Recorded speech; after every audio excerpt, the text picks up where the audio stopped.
Gabon, pays couvert à 80% par la forêt, est un pays qui absorbe du CO2 de l'atmosphère. Chaque année, on absorbe 100 millions de tonnes de plus qu'on émet.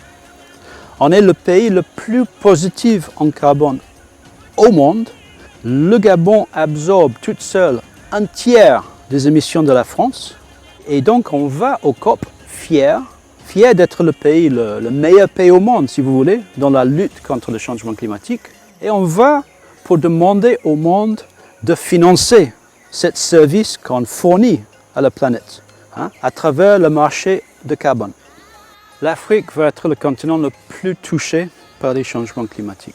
De fait, à mesure que la température augmente, on va voir des sécheresses de plus en plus fortes, des inondations également de plus en plus fortes.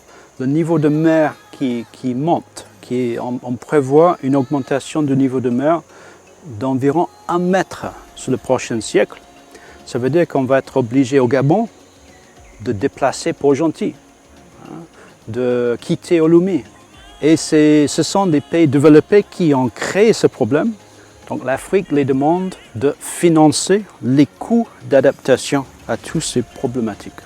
Le Gabon va au COP26 en tant que porte-parole de l'Afrique. On préside le groupe des négociateurs africains. La première priorité, c'est le financement. Le monde développé nous a promis un financement annuel de 100 milliards de dollars à partir de 2020. Ils n'ont toujours pas réuni tous ces fonds.